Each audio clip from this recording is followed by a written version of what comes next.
Welcome to Talk Cosmos, the show where Sue Rose Minahan and guests unveil astrology's ancient archetypes that continually build the collective experiences in our unconsciousness. Get ready to find your free will from your roots in the stars.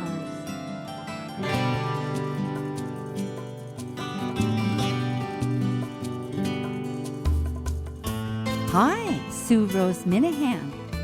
Talk Cosmos, December 29th, 2018, and we are heading towards the new year. Yes, it's been a long season for many of us in many ways, and the sun is beginning in its northern hemisphere here, returning on a very minor level. Seattle rained all day, but we needed it. But nonetheless, the light is coming. Our theme is still the archetype of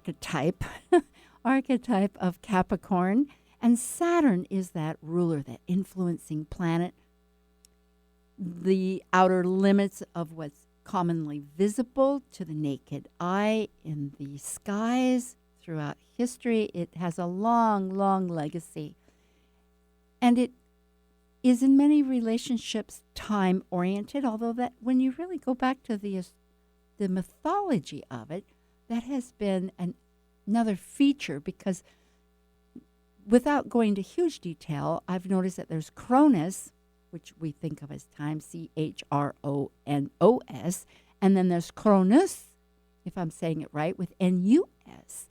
And there is some distinction, but the point is that incorporated throughout time, well, here I'm using that word again, but that time becomes important. And I'm bringing it up because the sea goat is the symbol, the constellation symbol that is representing Capricorn. And the sea goat, I wondered and Googled how it came about, and it really was it also has the ability to manipulate time. And the legend is that it begins with the fact that the Cronus developed or brought up into the sea goat. How, I'm not exactly sure. If there was a mother, a father, we won't go there at this moment. But the fact is that because the sea goat has the tail of a dolphin or a fish and the top part of a goat with the hoofs. So it's really a mammal and a fish. Well, when you think about Earth, we are land with water. So it makes a lot of sense in the just thinking in many ways that many times Ouroboros, that's Ouborous, I believe, and it's a very ancient symbol of the serpent swallowing its own tail, and it's this endless system of cycles, and it's the sky with the universe and water. And here I'm relating and jumping a little, but the water and land is so basic to nature on Earth as humans, right? So therefore, we have the sea goat. Well, the sea goat, as a legend goes, and this is according to godsandmonsters.com, just to, if everybody wants to Google it themselves, and the sea goat Precus had many children, but the sea goats were drawn to the shore, and they stayed there. They could pull themselves up onto the land, and they'd stay there and lay in the sun, but the longer they stayed there, the more they evolved and lost their tails and became regular goats, and therefore also lost their ability to talk and think, such as the sea goat could do. Now, the sea goat, you might realize, involves the water, which represents feelings, and the emotional parts of nature, and because everything has its metaphor. And the goat with the thinking and talking would be of the air orientation. So it was this merging of it. But they lost that ability to be able to think and speak. And so and you spell that Pricus, C-U-S, the sea goat, decided to turn back time, much like Saturn, which with my guest today we will talk about. But in doing so, he wanted to be able to teach his children, hey, if you go onto the land, you're going to lose everything and you won't be able to talk to in full capacity as far as the gods, with both natures of spirit and matter, you might think.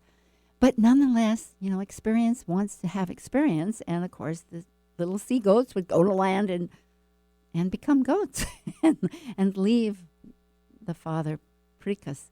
Well, finally, Pricus resolved himself to the loneliness of being alone, which is so interesting, too, because there is a melancholy humor with Saturn. It is of limitations. There is a point, being that planet the furthest that's visible eye, has a boundary.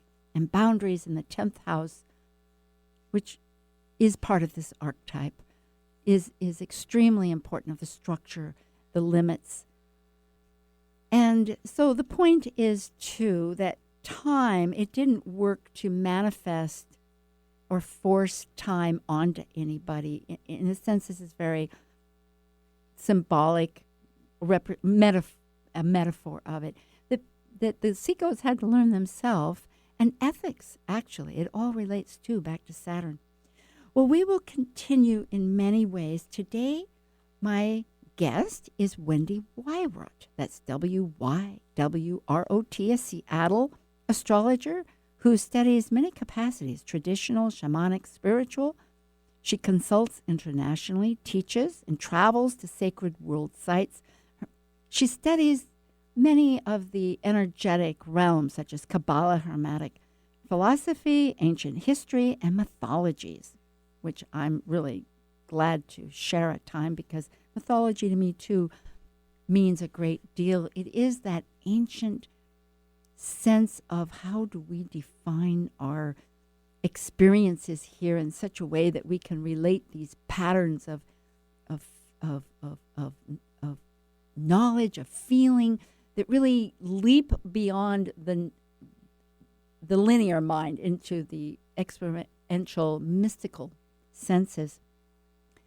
Wendy is a counselor, healer and counselor, feng shui, reiki, ordained minister, certified spiritual healer, ancestral healer, elemental face reading, hypnotherapy. I hope we can cover some of these things. It's just an extraordinary realm of tremendous interest. And custom flower blends. Wendy has spoken on a few other talks with me. So if you go into the archives at Talk Cosmos, you can find that through KKNW 1150. We always keep all of our talks we have. So tonight I'm going to say hi, Wendy. Thank you. Hi, Sue. Thanks for having me. Yes, it's a great pleasure again. So Saturn mythology, fear and mastery, is generally that wide topic that we chose, or I chose for tonight. And with Saturn, we both are familiar, and I'd be glad to, if you want to begin by explaining about the dynasty we might think of how Saturn, his mythology. Yes, it's so interesting, and I have been puzzling about it because in Greek mythology, there was an ancient golden age. And in the golden age, Saturn was king. And during the golden age, there was absolute prosperity. Everyone had enough to eat. Everyone was happy. But everyone was being responsible and fulfilling their roles. And I think that's why it was a golden age. And responsibility is such a huge part of the Saturn archetype and the Capricorn archetype. This is a wonderful way to begin. It is absolutely true, because I was reading, too, that Saturn was the god of agriculture. And it's this sowing, S-O-W-I-N-G, this reaping, this benefit. And, of course, in some ways, too, I think there's three phases of Saturn, which then reminded me of the dimensions of the crone, which will be later with Ray Sapp. We're going to talk about that, but which tonight too. But you're so right. This when I guess the order, when it works, when there's authority and people, as you say, with responsibility for their own responsibility to the group, because it's a social, it functions. Yeah, everybody participated, and the harvests were always good, which relates back to Saturn being an agricultural god, and everyone being responsible, which relates to Saturn, who really wants all of us to be responsible and to achieve mastery over whatever field we choose to grow and become a happier, healthier person by challenging ourselves to learn and practice something and achieve mastery. Well, it is that inner authority that we are able to become that experienced master. That's so true. So as it holds that boundary, well, as the mythology itself, Saturn, of course, was the son of Uranus, because Uranus is an exterior or external or further out planet. Like the starry night, the vast starry night. Is that how you would think of Uranus? Well, it has been said that way. Yes, the sky, the great that envelops. So, and Saturn was a Titan, which meaning that there was a lineage almost of the gods of ancient worlds, of their thinking pattern, and the children that Saturn had, which were numerous, because there's many fractions of energy that get split off, and so there were many fractions, but somehow it's been said both ways, that either there was a legacy that one of them was going to supplant him. Yes. And so in that fear, he wanted to control. But then there was also this thought that he wanted to protect his children. So he had Gaia, Mother Earth, stuffed them into Mother Earth and hid them or protected them there. So it's a little bit both ways, which was actually, I've not quite fully interpreted. Have you? And isn't that how life is? Like there's always two sides to the story, or more than two, maybe. Some say that he swallowed his children because there was a prophecy that someone would kill him and become king, and his wife was Rhea, also known as Cybele, and she got tired of him swallowing her children. So when Zeus was born, she wrapped a stone in the baby clothes and she hid Zeus in a cave with the goddess Amalthea, who was a goat. And Amalthea nurtured him, and she also had the horn of plenty. And Saturn swallowed a stone thinking it was Jupiter. Which is interesting, too, because the stone, in a sense, is earth, and it's really that whole energy of the finite time. But the fact is that as life evolves, of course, there's cycles and there's seasons, and in some sense, whether there's the moment of human-made time or the natural cycle of times, in order to connect, there would have to be time. So it makes sense. Of course, they would have to have time. And Zeus is, as we realize, was the Greek name for Jupiter. Oh, right. Sorry about that. that. No, that's good. I know. It goes back and forth. It's yes. Yeah. And, interesting, too, that Jupiter, as a baby, had, because Jupiter is the king of the sky, not of the sky, of the heavens, I guess. And the king of the gods in Greek and in Roman mythology, yes. Yeah. And the expansive philosophies and all, but it took time to culture that. It wasn't immediate. Right. He was a baby and he had to grow up, and he was raised by the goat goddess and some nymphs. And then when he got big enough, then he challenged Saturn. But before that, he was hidden on an island in a cave and protected and nurtured till he could grow strong. So in a way, when you think about it too, the island, would be surrounded by water. It would be like the goat that had to go through the water to get to the land. Yes. The whole metamorphosis of all of that. And I understand, too, that the horn was the cornucopia later. What confuses me, though, is why did it have one horn? Don't I don't goats know. have two Maybe horns? she kept the other horn. Yeah, I know. There's these messages, if people know. And we will have conversation if people want to call. It's 888-298-5569. Or, better yet, the local number, from what I understand, is 425-373-5527. So if you have information or you want to ask a question of Wendy and myself, please do. At the half hour, we'll have calls if you so choose. Yes, and so really this idea of manipulating time, again, is the theme for our protection of fear.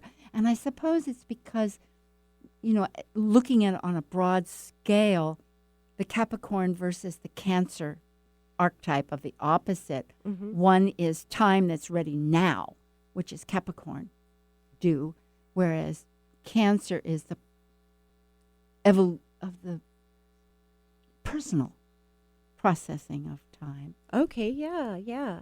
So, And it seems like there's a dichotomy or balance between Cancer, which is the energy of the home, and maybe the ancestral legacy and childhood feelings. And then that's in horoscope charts, that's opposed to the 10th house, which is ruled by normally Capricorn, which is going out to work and accomplish and master some special skill or field.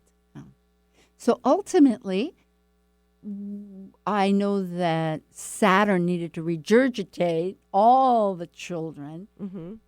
Somehow, how did Jupiter, get him to throw them all up again and relive? I mean, so that regenerate these children. I think what happened is once Jupiter was grown up enough, he communicated with Rhea, and she gave some kind of a poison or something that would make Saturn throw up. Yes. And that's when he threw all the children up, and they hopped out of his tummy, and they were grown up all the way. And really, I guess life is like this. We can put something aside, our fears, but really, essentially, Saturn was not regulated to the underworld such as originally. He managed to return. So it really, in a new way of a new revered deity in a lot of ways. So actually, this was a matter of all of their masteries.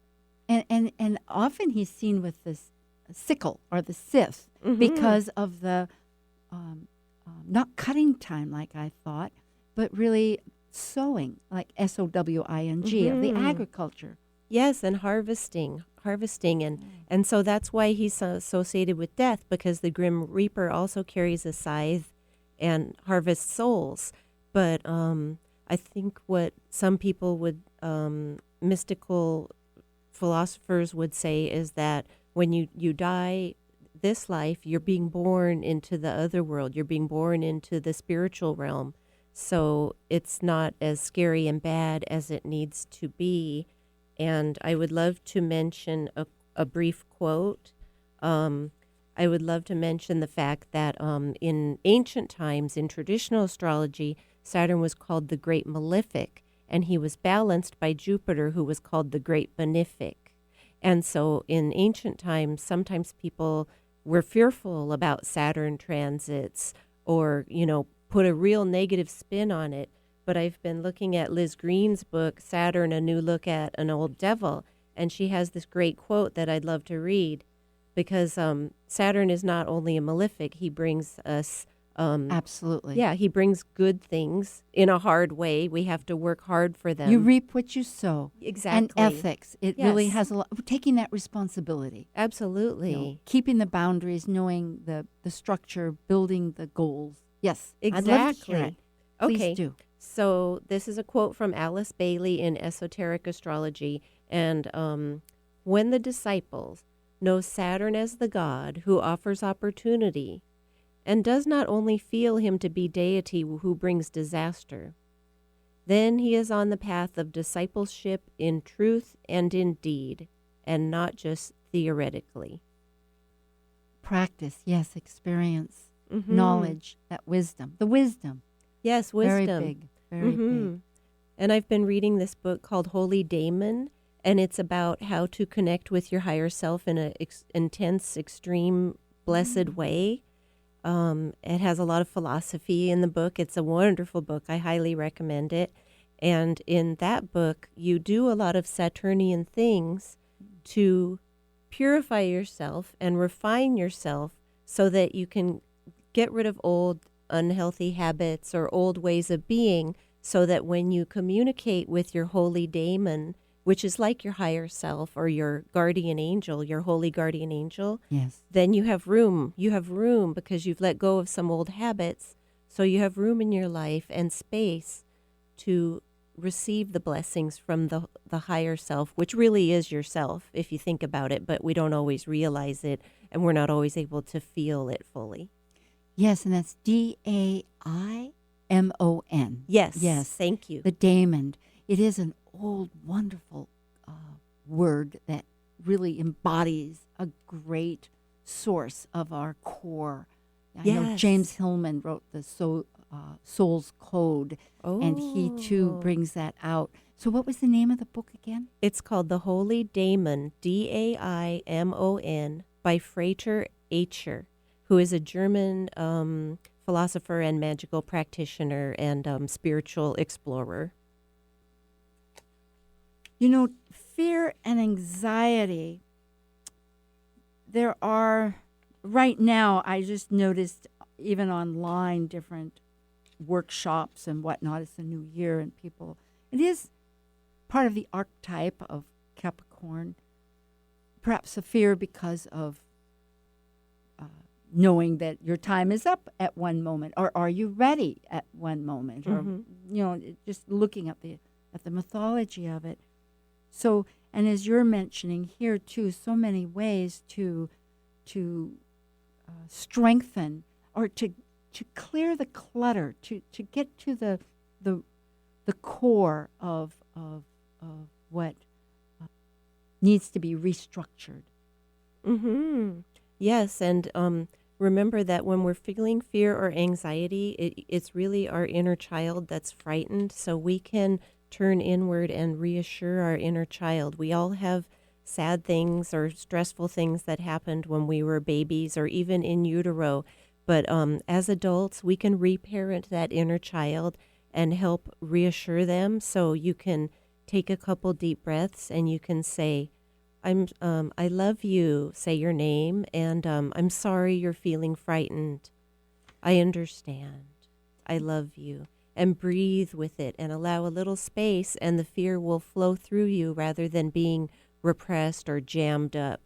That's what I've been reading, is by, you could say tackle, but address. And in dreams often, you have whatever is scary, the idea is to be able to say, who are you? What are you doing? And because in reading, for instance, Carly Hamilton Jones has a workshop that I happened to notice through online, and it was also the same idea of well, perhaps confronting, but acknowledging rather than stepping away, because it seems to dissolve. And instead of just going with the fear, just by working with it, then you have a goal. You have something that you can do. Yes. Instead of that free-floating anxiety, which is, often constantly in the back of people's minds, you can just take a few moments and breathe with it and address it gently, acknowledge it and validate it, and then it will let go of you. Well, there's something that then therefore you're able to see, because essentially fear wants to separate us. It wants to distinguish that, and there's a reason for fear. One isn't saying that it hasn't a purpose, or that our ego that wants to defend us and protect us and keep us alive and all these necessary factors. But yet, if by just reconnecting by leaning into the fear. That's what she was saying. I love that. Yes, isn't it? Mm-hmm. Yeah. And noticing the body, because the body's our friend. It wants to tell us something. Exactly. Feel where in your body you feel the fear and breathe with that. And you can identify the feeling, like does it feel heavy or prickly or foggy or soft or sharp or hot or cold? Ooh. And as you place words to identify the feeling in your body, it helps you to process it through. Oh, that's lovely. Well, we'll have to talk again. We're going to have a brief announcement. You're listening to Talk Cosmos, Sue Rose Minahan with Wendy Wywrot, and we're talking about Capricorn, Saturn mythology, fear and mastery. So call if you'd like, 425-373-5527.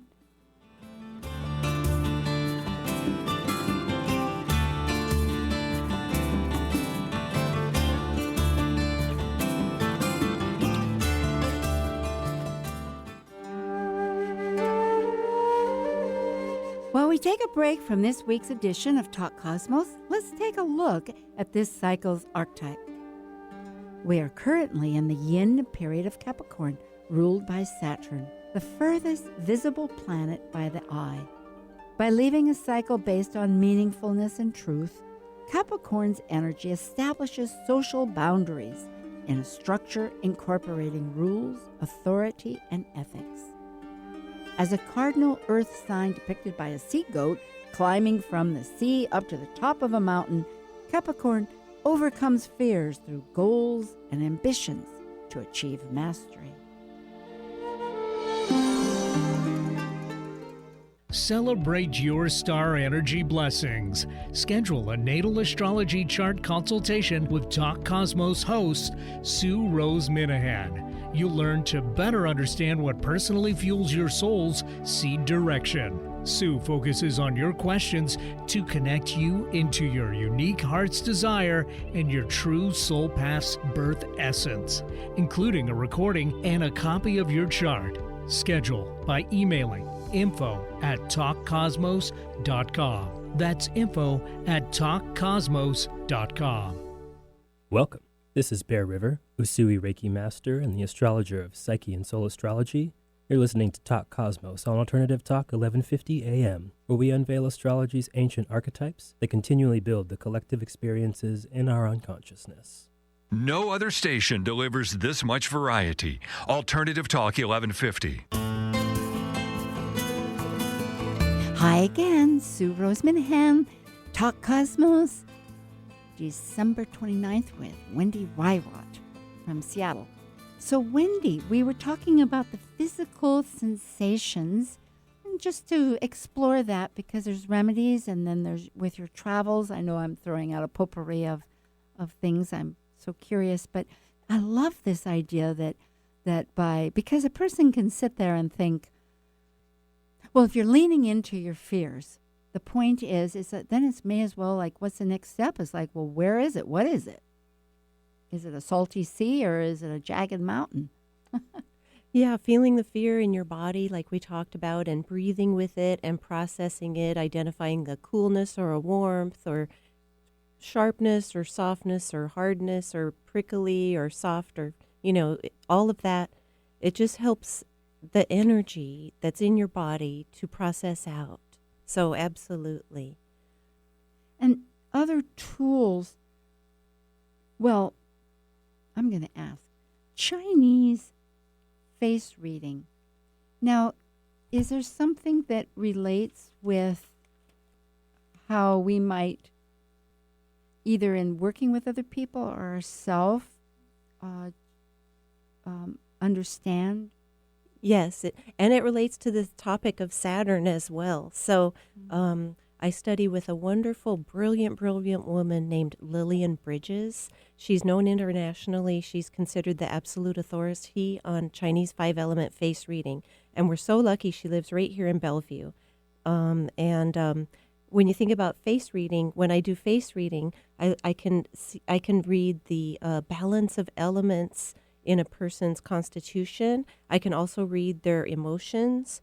Since Saturn is structure and Saturn relates to the bones and the skin, So I think face reading is very relevant to the topic of Saturn, because when I do an astrology reading, I bring face reading into it. So, for example, one woman I know, she had a really strong widow's peak, and that is a indicative of a very lunar and watery energy, strong water element. So I said, and she also had water in her astrology chart. Imagine that. So I said to her, do you like to swim? I think swimming would be really good for you. This is a woman who's a workaholic and probably works 60 hours a week and 3 different jobs, and had a few little health hiccups lately that scared her into kind of reevaluating, and should she take it a little more easy? And I said, yes, absolutely, you need to take it more easy. And also, I'd love it if you could go swimming. She goes, oh my gosh, I loved swimming when I was a kid and a teenager. It brought me so much happiness and joy. And a big part about what Lillian Bridges teach is that we need to go, think back to our childhood and our teen years and what brought us joy, and try to start doing those things again, because it strengthens us. You may think, Protestant work ethic, not Protestant, Puritan work ethic that our country was founded on, Yes. where, we have to work really, really hard and we can't have fun. And so there may be a little guilt when we allow ourselves to have fun, but doing the things that really... Indulging. Exactly. We call it indulging, but what it's actually doing is feeding our soul, and it brings the Shen into our body. Whatever lights you up, that's what Shen is. It's the joy in your heart, and it's what lights your eyes up.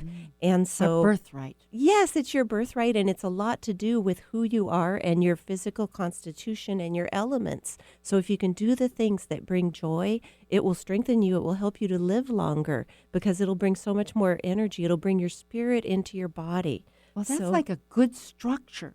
Yes, just exactly. looking of a Capricorn word. Exactly. And a good ambition. Absolutely. Which is another one. And Mhm. for our own authority, of our own, yes. Yeah, creating our own inner authority to allow ourselves to take good care of ourselves, which I guess would be the Cancer side of the Cancer Capricorn. Is that axis? Yeah, the axis. AXIS for Yes. people, yeah. Exactly, because Cancer is all about nurturing, and I have 3 planets in Cancer, so I'm kind of a nagging at people to nurture type person, nurture themselves. Well, Gently nagging. yeah, well, that's in tongue in cheek. Yes, Right, exactly. It's just yes, exactly. It's good.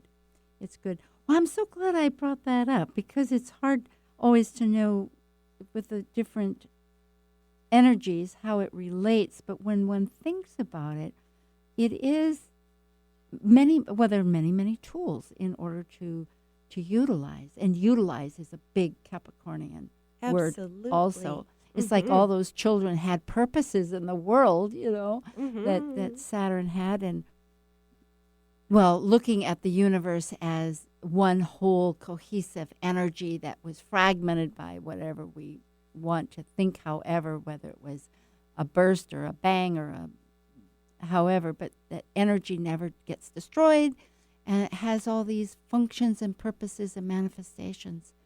So, absolutely. as far as your travels, I know that you took a trip recently in the last year, but is there did you go to mythology sites, or I'm not sure how to ask, or Sure. wondering. Well, my most recent trip was to Italy, and I visited the churches of the Black Madonna in southern Italy. But these churches are built on ancient sites sacred to the goddess Cybele, Demeter, Persephone, Diana, Rhea, Artemis, Athena. So these beautiful, beautiful Madonnas, who sometimes they're Byzantine icons and they have dark skin, and they're called Black Madonna because they look Greek. Sometimes they're made of wood and they have dark wood for their face and their hands.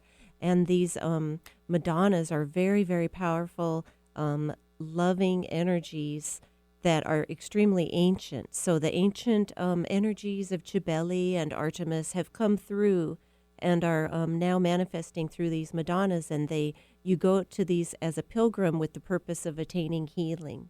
Now, Madonnas must mean a more general term of the feminine, yes? It means Mother Mary holding the baby Jesus on her lap. So which is a reflection of the very ancient goddess Isis holding the baby Horus on her lap. Yeah, and Isis, of course, goes back to, I think, the Sumerian. Egyptian, yes, Mhm. of many years. Mm-hmm. And of the many goddesses you mentioned, I'm not sure of others that would be aware of it, because some of them represent moon, some represent underworld, like Persephone, some are Venus, Yeah, exactly. some are the hunter, many different Yes. Different viewpoints, of different lunar and feminine aspects. Yeah. Yes. So of the Capricorn, have you traveled anywhere where you would realize that it would be of the Saturn or Capricorn mythology?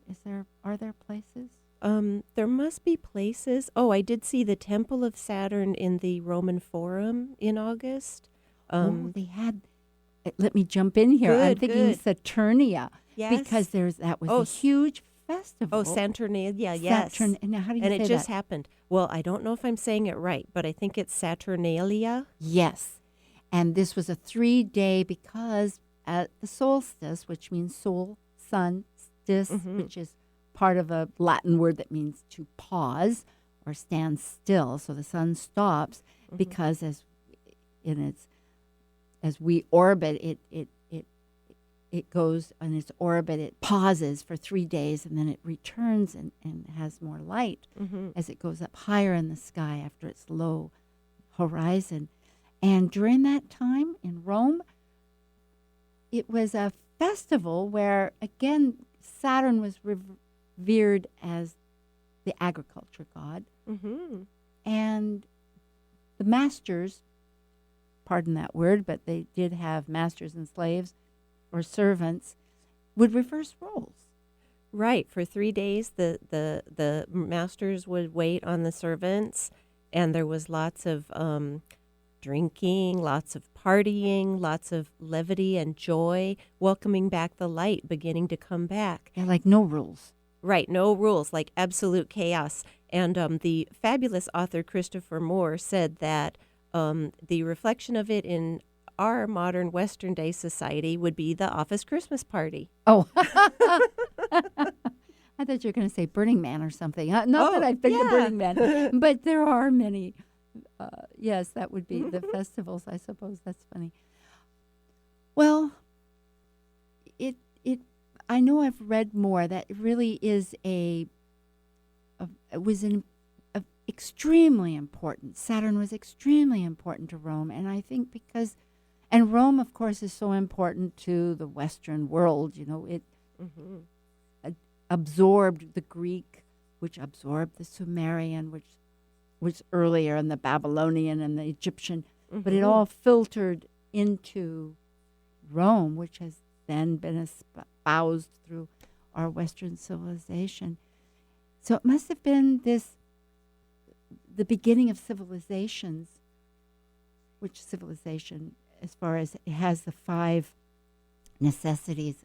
I know it needs writing, some written, because there's many cultures, but it needs writing. It needs exchange of money, needs government.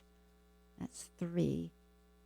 There's 5 premises that make it functionable as a civilization.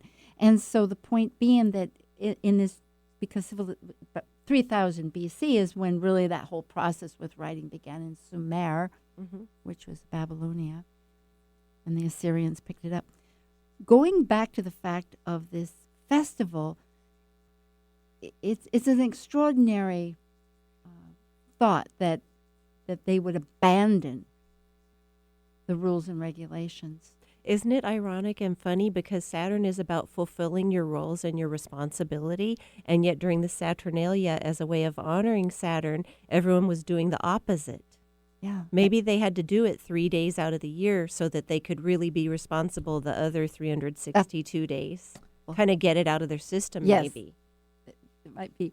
There is, you were going to mention about this individual that had an influence of Botticelli, and he translated the works of Plato and Aristotle, and his name his name is Marsilio Ficino, I think. Yes, Marsilio Ficino, a wonderful, wonderful person, absolute genius, and he was a protege of the Medicis during the Florentine Renaissance, and at the young age of 17, he was already so accomplished and so brilliant that Cosimo de' Medici set him to translating the works of Plato.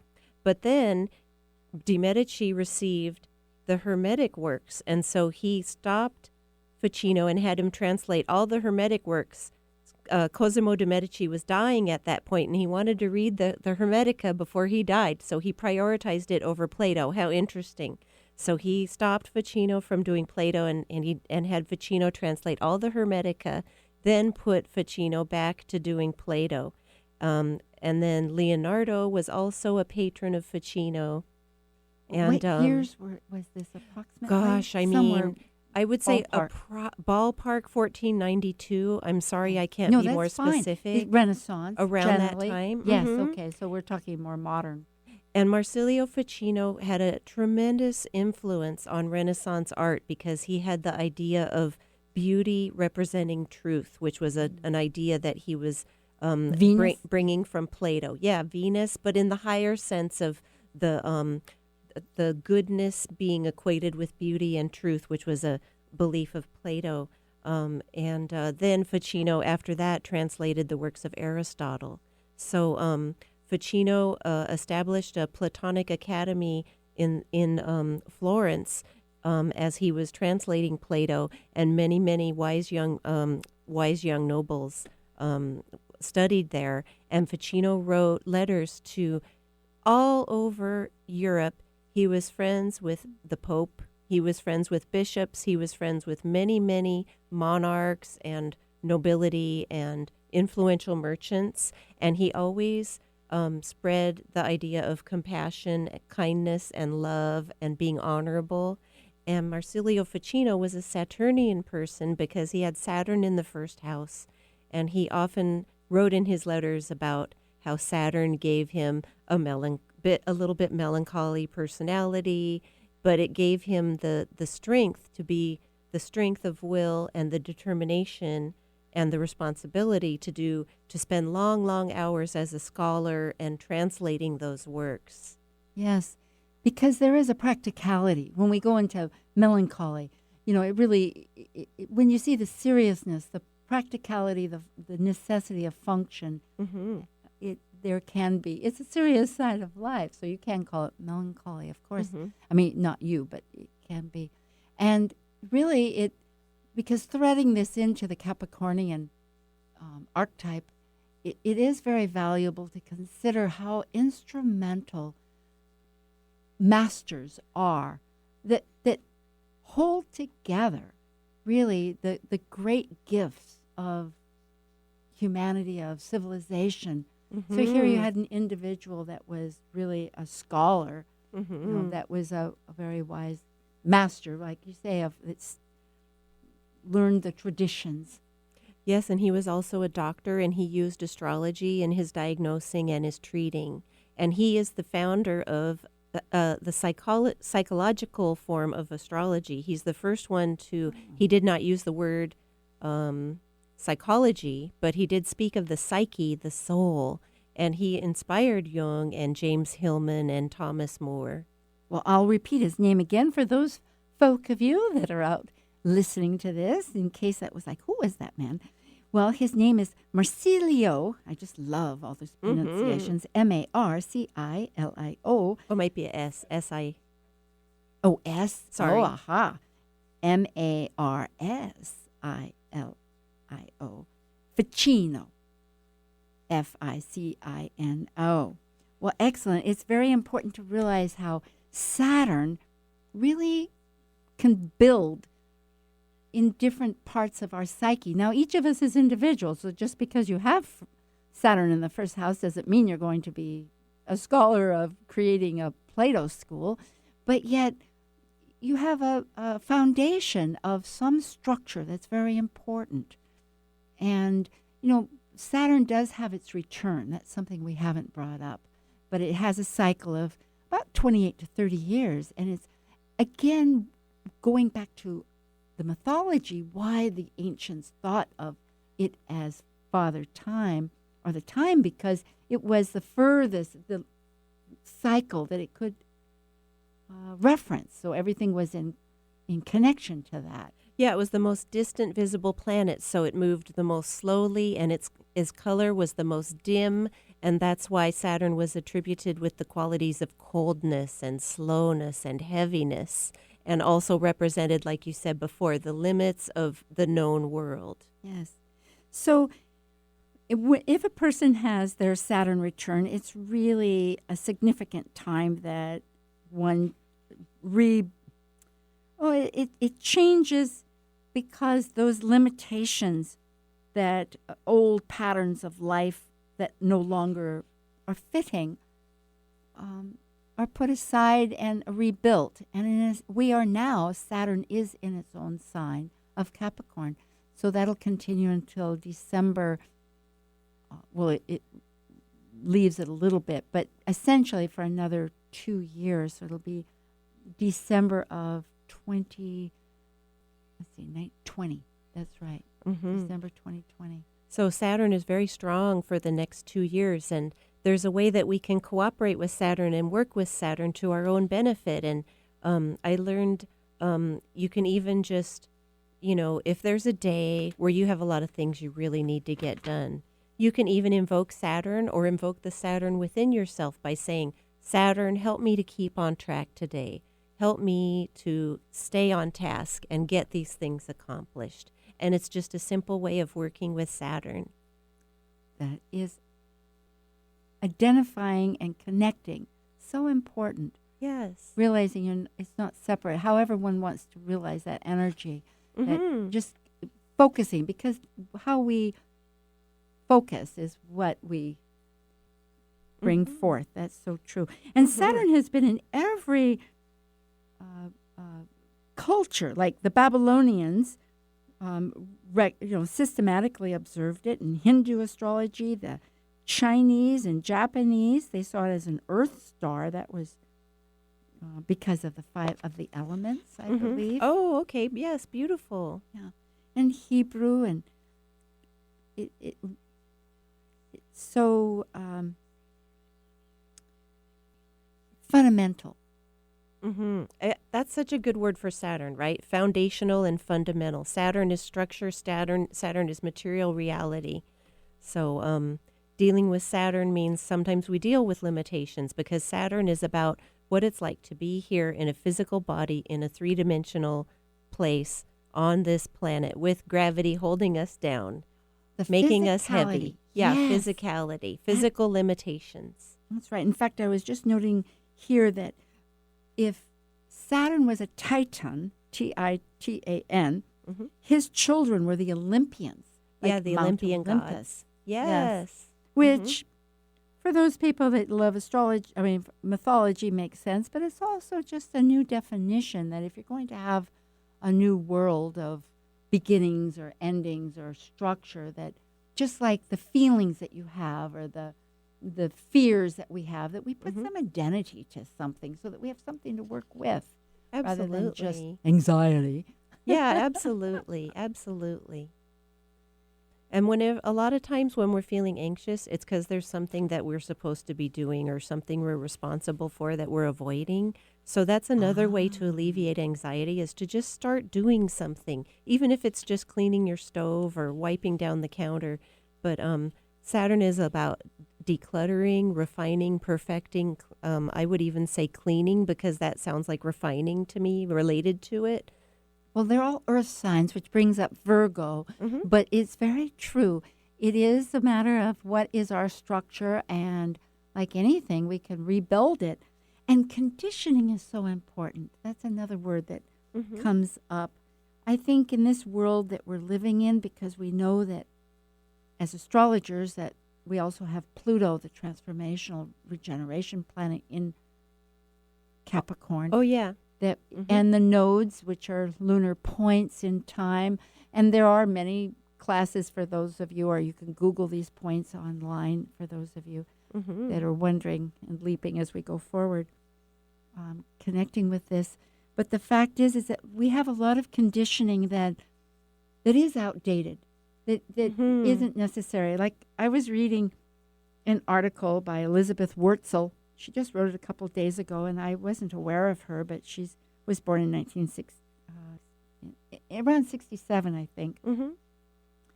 And at any rate, in her article, she was mentioning how an era that I grew through, but I didn't realize that in 1965, a wife, IBM, the company policy did not allow a wife to outrank her husband. And she knew that because her mother, it was relating to her mother. Uh-huh. Now I was thinking, my goodness. And I don't know if this is true in all cities, but the job listings were categorized by sexuality. Oh, isn't that fascinating? Oh, my goodness. So many We've come a things long way, baby. It is. One doesn't realize. So it's conditioning. It's what's necessary at what time, what one's familiar with. In a way that there's judgment's a huge part of Capricorn. It has to make a judgment. But yet to really consider right and wrong is also ethics. But it is a tricky area there because one can get very judgmental. The point is that if it no longer has a purpose, if it's outlived its use, Right. then out it goes, or Find a new way that's more Yes. relevant to the times. That's right. Well, we have a few minutes, and I will just briefly mention that next week on the 9th, Liz Mouchette will return. She's within the Seattle area astrologer. She spoke the very first time on April 7th, brought Cosmos into existence with me, and then in July she spoke, and so she will be coming back. She also has many realms that she discusses, numerology, tarot, and etc. So tonight I am with Wendy Wywrot, and if you're interested in contacting Wendy, please go to Talk Cosmos online. I keep a list of all our guests, and she has a website, and in her many capacities has great consultations that she would be able to give reference to with you. And for any of our archives, of course, go to 1150 KKNW, which is a radio station that we're talking. But tonight we are talking about Capricorn. We have a few minutes, so I just wanted to make sure that people were aware of that. And we're so grateful for all of you. Mm-hmm. Yes, thank you for listening, everyone. Yeah, and thanks for having me. Yeah, that's so true. And I'm going to get I've had it on my work project, but I am going to get an email list going so that I can send out my announcements, and I'd love to get feedback from the guests and find out what they're interested in and what they're thinking about. And if you do go online and listen, I have a response area that you can give some thought process about so that we can begin some communication, because this is a give and take world. We need everybody, and everybody has a value. Absolutely. Yeah. So when it comes to all your great studies, Wendy, I'm looking at, there's feng shui. And is there something in our home that is pretty basic with how we can restructure? Yes. So the center, if you can measure your home and find the exact center of your home, that's a earth element. And you can sit there and meditate and pray to heal your home. Okay. Well, thank you. Thank you for having me. All right. Well, Happy New Year to everybody. Happy New Year. We do.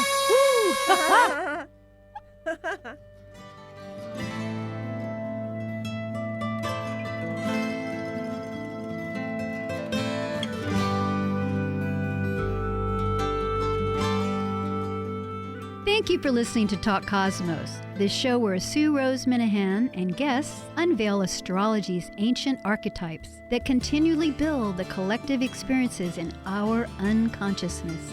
Be sure to tune in next Saturday at 6 p.m. to continue finding your roots in the stars.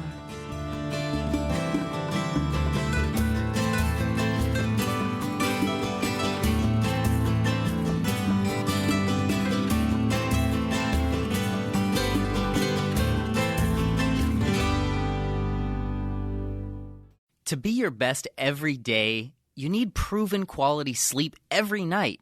Science proves your best sleep is vital to your mental, emotional, and physical health. And that's where the Sleep Number bed comes in. And let me tell you, ever since I've had it, my sleep IQ score is just going higher and higher. And did you know 8 out of 10 couples say that one of them sleeps too hot or too cold? Science tells us regulating your sleep temperature leads to higher quality sleep. For many couples, temperature struggles are a real challenge. So here are some tips to help you both sleep just right. Look for beds designed with temperature benefits, such as the new Sleep Number Climate 360 Smart Bed that actively warms and cools each side so you both sleep blissfully comfortable. And now save 40% on the Sleep Number 360 Special Edition Smart Bed, plus special financing for a limited time. Only at Sleep Number stores or sleepnumber.com/podcast1. Sleep Number, the official sleep and wellness partner of the National Football League. Subject to credit approval, minimum monthly payments required. See sleepnumber.com for details.